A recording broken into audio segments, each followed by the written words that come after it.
যে বাংলার স্বাধীনতার সর্বশেষ দিগন্তটা অস্তমিত হয়েছিল এই পলাশীর যুদ্ধে। যেদিন নবাবকে পরাজিত করেছিল সেই দিনটা ছিল মুসলমানদের কালো একটা রাত, অধ্যায়। সেদিন থেকে মুসলমানদের গোলামি করতে শুরু হয়েছে।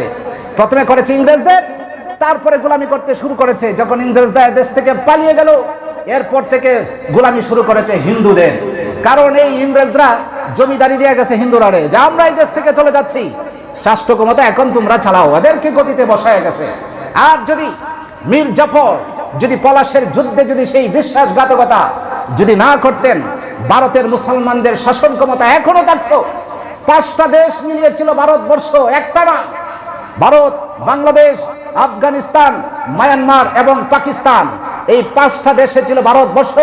এই 5টা দেশ মুসলিমরা শাসন করেছে, বলেন সুবহানাল্লাহ।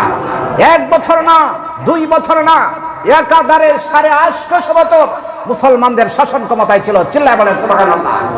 কিন্তু একটা বিশ্বাসঘাতকতার জন্য মীর জাফর, একটা বিশ্বাসঘাতকতার জন্য মুসলিমদেরকে পরে 200 বছর ইংরেজদের গোলামি করতে করে হয়েছে। এটা কারা করেছে ভাই? একটা মাত্র মীর জাফর। যার কারণে আপনার কোনো ছেলে হইলে আপনি জাফর নামটা 1757 সালের আগ পর্যন্ত, 1757 সালের আগ পর্যন্ত মীর জাফর নামটা ছিল মানুষের কাছে পরিচিত এবং প্রশংসিত। কারো যদি কোনো ছেলে পেলে হয়েছে, নাম রেখেছে জাফর। কিন্তু বর্তমানে এখন জাফর রাখে? মীর জাফর রাখে না। কারণ মীর জাফর রাখলে তো বাংলাদেশের জাতীয় শত্রু, এত বিশ্বাসঘাতক বেঈমান, ওই বেঈমানটা দুনিয়া থেকে চলে গেছে, কিন্তু এই নামটাকে কলঙ্কিত করে গেছে। যার কারণে আজ পর্যন্ত কোনো মীর জাফর নাম কেউ রাখে না। কারণ এই নামটা ছিল পবিত্র একটা নাম। কারণ এই জাফর নামটা ছিল আল্লাহ রাসূল সাল্লাল্লাহু আলাইহি সাল্লামের আপন চাচাতো ভাই জাফর বিন আবু তালিব। আবু তালিবের ছেলের নাম ছিল জাফর, আল্লাহ রাসূলের আপন চাচাতো ভাই। এইরকম একটা পবিত্র নামকে কলঙ্কিত করে ফেলছে, যার কারণে এই নামটা এখন আর কেউ রাখতে চায় না। কথাটা বুঝতে পেরেছেন? তাহলে এই হলো সেদিন আপনার মুসলমানদের পক্ষে যুদ্ধে ছিল পলাশীর যুদ্ধে নবাব সিরাজদৌলা। অপরদিকে যে ব্রিটিশদের যারা নেতৃত্ব করছিল তার নাম ছিল লর্ড ক্লাইভ, ব্রিটিশদের শাসনের প্রধান সেনাপতি, যিনি তখনকার সময়ের এটা পরিচালনা করছিলেন, তার নাম ছিল লর্ড ক্লাইভ।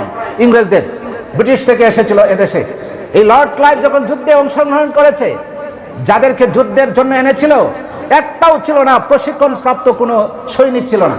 এই ছাগল পাগল দইরা যুদ্ধের পোশাক পরাই আনছে। এরা কিন্তু ভালো করে যুদ্ধ করতে জানে না, আর ভালো কোনো আধুনিক অস্ত্র শস্ত্রও ছিল না। কারণ জানে যে আজকের যুদ্ধে যদি আমরা সৈনিক নিয়ে যাই তারপরেও বিজয় লাভ করব। আর রাস্তাঘাট থেকে যদি হাদারাম আর যদি কোনো রকমের ছাগল পাগল দইরাও যদি নিয়ে যাই তারপরেও আমরা যুদ্ধে জয়লাভ করব। কারণ গোপন চুক্তি হয়েছে, তোমরা যুদ্ধ করো কিন্তু আমরা করব না। এটা ছিল আমাদের মীর জাফরের ভূমিকা। তোমরা যদি খালি হাতেও আসো এই দেশে, আমার সৈনিকেরা অস্ত্র ধরবে না, তার মানে আজকের বিজয় তোমাদের।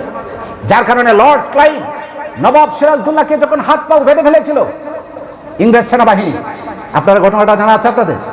সেনাবাহিনী যখন ইংরেজদের লোকেরা যখন নবাবকে হাত পাও বেঁধে ফেললো, যখন মানুষের জনসম্মুখে টানতে টানতে আপনার টেনে হিসড়ে যখন বেইজ্জতি করে নিয়ে যাচ্ছিল, বাংলার জনগণ তখন তাকিয়ে তাকিয়ে দেখছিল আর তামাশা দেখছিল, কিন্তু কোনো প্রতিবাদ করছিল না।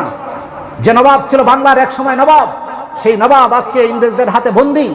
শত শত মানুষের সামনে দিয়ে টেনে হিসড়ে কুকুর বিড়ালের মতো যখন টেনে নিয়ে যাচ্ছে, বাংলার মানুষ তখন তাকিয়ে তাকিয়ে দেখছে আর শুধু মাত্র মজা নিচ্ছে, কিন্তু কোনো প্রতিবাদ করছে না। সেদিন লর্ড ক্লাইভ বলেছিল, লর্ড ক্লাইভের একটা আত্মজীবনী আছে, এই আত্মজীবনী একটা বই তিনি নিজের হাতে লিখেছেন। লর্ড ক্লাইভ বাংলার ইতিহাস, ভারতবর্ষের ইতিহাস, বাংলায় থাকা অবস্থায় তার লাইফ স্টোরি যেটা, ওটার ভিতরে তিনি লিখেছেন যে বাঙালি জাতি এমন একটা জাতি, এরা পরাজিত হবে না, হবে কারা? কারণ আমি যখন নবাবকে যখন ধরে নিয়ে যাচ্ছিলাম, এই সময় যদি বাংলার জনগণ যদি কোনো মাত্র অস্ত্র নয়, গোলাবারুদ নয়, একটা করে যদি তারা ডিল চুটতো, তাহলে আমার বাহিনী বাংলাদেশের মানুষের কাছে পরাজিত হয়ে যেত। সুবহানাল্লাহ।